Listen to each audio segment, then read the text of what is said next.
Good morning students.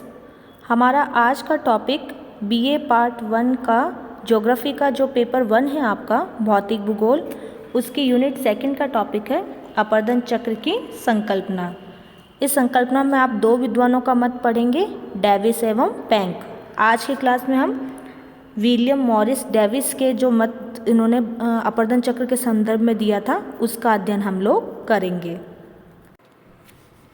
Davis से पहले Scottish भूगोलवेत्ता या हम उन्हें भूविज्ञानवेत्ता कह सकते हैं, जेम्स हटन ने सबसे पहले 1785 के अंदर भूविज्ञान के क्षेत्र में एक चक्रीय पद्धति देखी थी। उन्होंने बताया था कि न तो कोई आदि का लक्षण होता है न ही अंत का कोई भविष्य, अर्थात उन्होंने एक चक्रीय प्रकृति और इस सिद्धांत को उन्होंने एक रूपतावाद का सिद्धांत का नाम दे दिया था। इसी परंपरा को आगे बढ़ाते हुए अमेरिका के प्रसिद्ध विद्वान हुए थे डेविस। इन्होंने 1899 के अंदर अपना भौगोलिक चक्र या अपर्दन चक्र दिया था। तो सबसे पहले तो हम ये देखते हैं कि अपर्दन चक्र होता क्या है। देखिए, अपर्दन चक्र क्या होती है, वो समय अवधि होती है जिसके अंदर, जैसे ये ज़मीन है, इस पर कोई भी भूभाग, हमें पता है अंदर से क्या लगते हैं, अंतर्जात बल लगते हैं। इन अंतर्जात बलों के कारण से कोई भी भूभाग ऊपर उठेगा और उसके बाद में उस पर अपर्दन, अपक्षय इत्यादि क्रियाएं काम करेगी और वो विभिन्न अवस्थाओं से गुजरते हुए लास्ट में क्या होता है, आकृति विहीन मैदान या आकृति विहीन प्रदेश के अंदर बदल जाता है। ठीक है, तो मतलब ये जो प्रक्रिया है, फिर यहाँ पे वापस अपर्दन चक्र यहाँ पे समाप्त हुआ, फिर अंतर्जात बल लगे, फिर उत्थान हुआ, उसके बाद में अपर्दन अपक्षय की क्रिया हुई और लास्ट में समतल मैदान बना और फिर इस तरीके से। तो ये एक जो पूरा साइकिल चलता है, उत्थान, अपर्दन, अंतर्जात, बहिर्जात बलों का, इस पूरे साइकिल को क्या नाम दिया गया है, अपर्दन चक्र नाम दिया गया है। डेविस ने इसको भौगोलिक चक्र कहा था और उन्होंने इसकी परिभाषा क्या दी थी कि भौगोलिक चक्र समय की वह अवधि है जिसके अंतर्गत उत्थित भूखंड अपर्दन के प्रक्रम द्वारा प्रभावित होकर एक आकृति विहीन समतल मैदान में बदल जाता है। अब ये जो अपर्दन चक्र उन्होंने अपना दिया, उसमें उन्होंने 3 अवस्थाएं बताई, युवावस्था, प्रौढ़ावस्था और जीर्णावस्था। इस डायग्राम में हम ये तीनों अवस्थाएं देख सकते हैं, युवावस्था, प्रौढ़ावस्था और वृद्धावस्था या जीर्णावस्था। डेविस ने क्या समझाया, डेविस ने कहा था कि जो स्थल रूपों के निर्माण और विकास है, उन पर संरचना, प्रक्रम और अवस्था, इन तीनों का प्रभाव होता है। और इसके आधार पर उन्होंने एक स्टेटमेंट दिया था कि स्थल रूप, संरचना, प्रक्रम तथा समय का प्रतिफल होता है। अर्थात उन्होंने 3 महत्वपूर्ण चीज़ें मानी है। पहली है संरचना, दूसरा है प्रक्रम और तीसरा है समय। तो ये जो तीनों कारक है, इन तीनों को क्या कहा जाता है, डेविस के त्रिकूट, ट्रायो ऑफ डेविस। कई एग्जाम्स में ये क्वेश्चन पूछा जाता है। ठीक है, तो आप लोग ध्यान रखिएगा, डेविस के त्रिकूट क्या होते हैं, संरचना, प्रक्रम एवं समय। डेविस ने अपने अपर्दन चक्र सिद्धांत में समझाया कि ये जो अपर्दन चक्र है, ये सबसे पहले जो स्थलखंड है, इसके उत्थान के साथ में शुरू होता है। कुछ अंतर्जात बल लगेंगे और स्थलखंड का क्या होगा, उत्थान होगा। उन्होंने कहा कि ये जो उत्थान की अवधि होती है, ये काफ़ी छोटी होती है। ठीक है, और जब तक उत्थान चलेगा तब तक अपर्दन प्रारंभ नहीं होगा। उनके अनुसार मतलब एक बार सिर्फ और सिर्फ उत्थान ही होगा और जब तक वो अपनी चरम सीमा तक पहुंच जाता है, उसके बाद में ही अपर्दन का कार्य शुरू होगा, बीच में अपर्दन नहीं होगा। फिर उन्होंने कहा कि जैसे ही एक बार उत्थान समाप्त हो जाता है, वैसे ही अपर्दन प्रारंभ हो जाता है। और जैसे अब ये पूरा उत्थान हो गया यहाँ तक, ए बिंदु तक, उसके बाद इसका धीरे धीरे क्या होगा, अपर्दन होना शुरू होगा। और उन्होंने कहा कि ये अपर्दन क्या होगा, ये जो पूरा चक्र है इसके अंत तक चलता रहेगा और इसके अंत में क्या बन जाएगा, एक समतल मैदान बन जाएगा। ठीक है, तो उन्होंने कहा कि उत्थान और अपर्दन कभी भी साथ साथ में नहीं चल सकते।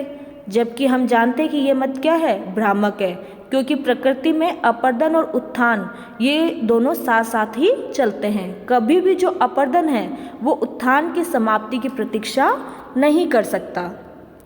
अब उन्होंने अपर्दन चक्र में 3 अवस्थाएं बताई। सबसे पहली अवस्था थी उनकी युवावस्था।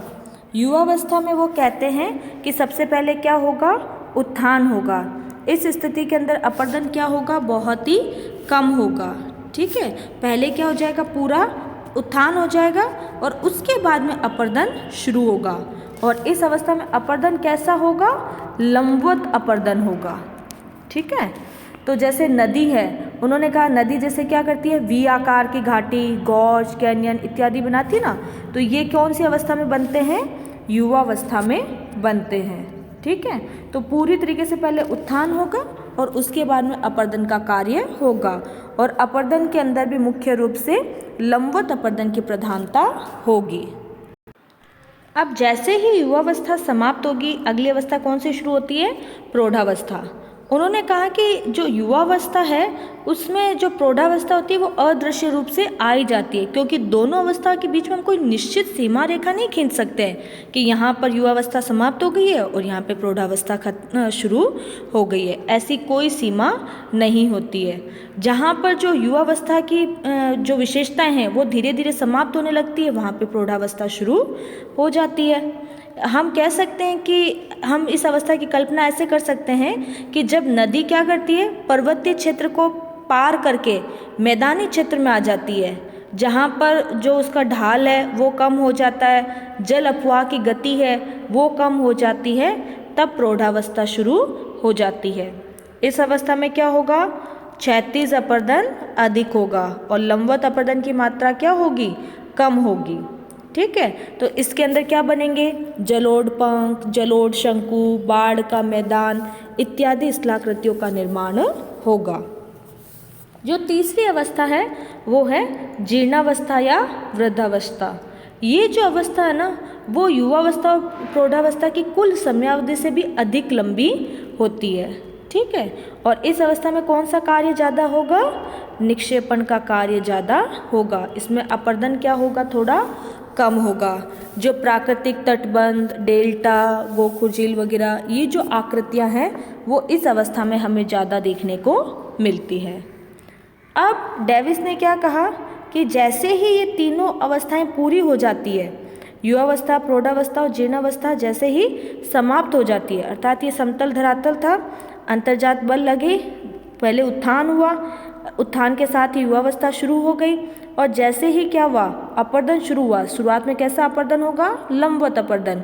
फिर प्रौढ़ावस्था शुरू होगी तो क्षैतिज अपर्दन बढ़ जाएगा और लास्ट में उन्होंने कहा जीर्णावस्था में क्या हो जाएगा, अपर्दन चक्र समाप्त हो जाएगा। अब डेविस ने कहा कि जैसे ही अपर्दन चक्र समाप्त हो जाता है, अंतिम आकृति क्या बनती है, एक समतल मैदान बनती है। इस समतल मैदान को डेविस ने संप्राय मैदान या फिर एक अन्य नाम से इसे कहा था पेनी प्लेन। वेरी इंपॉर्टेंट है, आपको ये नाम याद होना चाहिए। डेविस ने कहा था कि अपर्दन चक्र की समाप्ति पर पेनी प्लेन बनता है। अब उन्होंने कहा कि ये जो संप्राय मैदान या पेनी प्लेन है, इसमें बीच बीच में कुछ कटक या पहाड़ी दिखाई देती है। इन कटक या पहाड़ियों को क्या कहा जाता है, ये जो प्रतिरोधी चट्टानें, इनको मोनोडनाक नाम से जाना जाता है।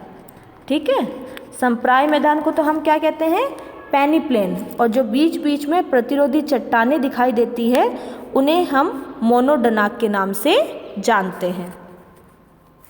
आप सभी सिद्धांत को समझ गए होंगे।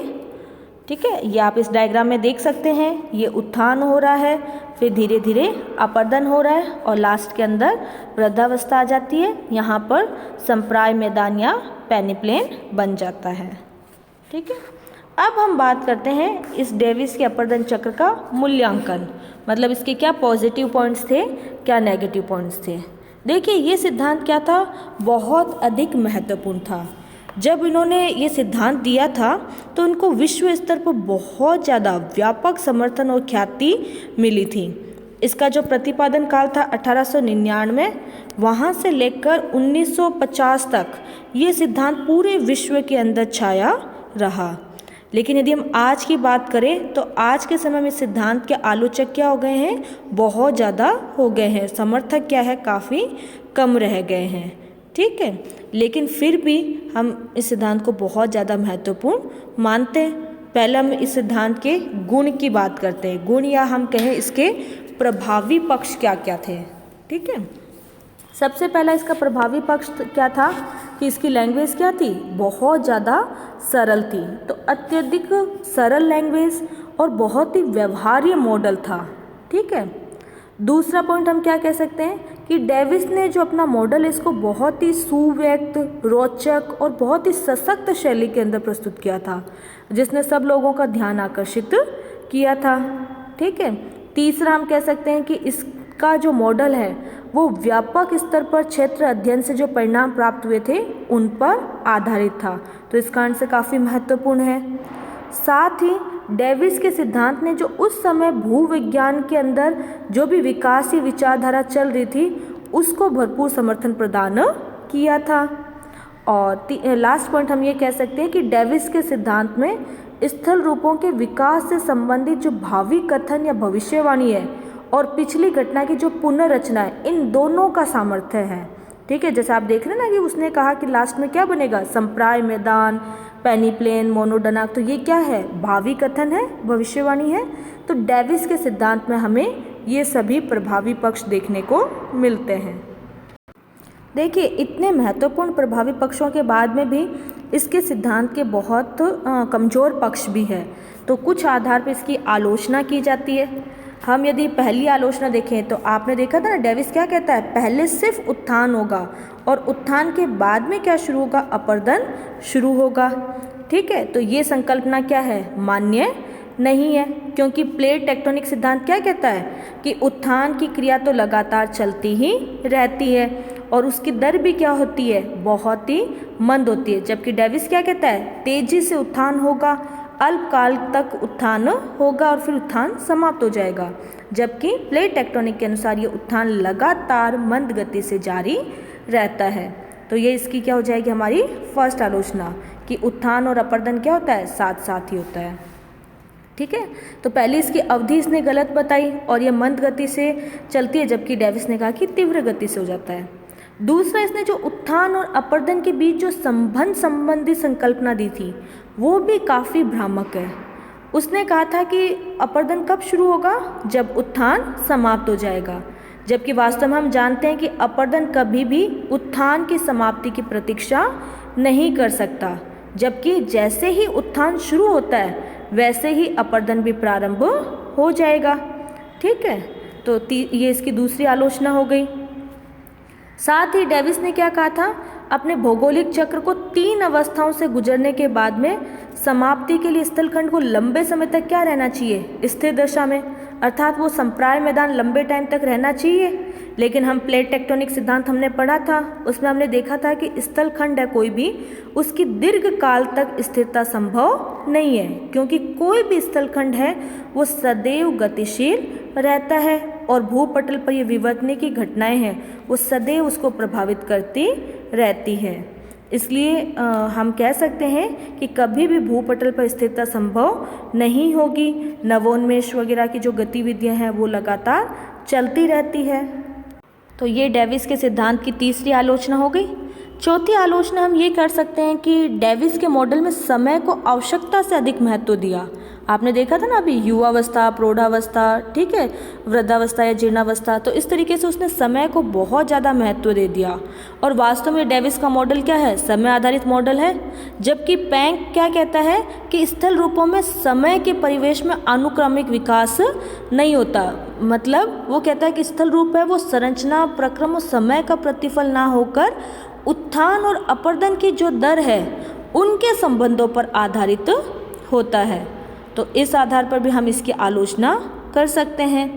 ठीक है, उसके बाद में कुछ और विद्वान आए जैसे कि स्ट्रॉलर, हैक, चॉर्ले, इन सब ने डेविस के द्वारा जो ऐतिहासिक विकास की जो संकल्पना है स्थल रूपों के, उसको उन्होंने अस्वीकार कर दिया और उन्होंने अपना एक नया सिद्धांत दिया था, गतिक संतुलन का सिद्धांत।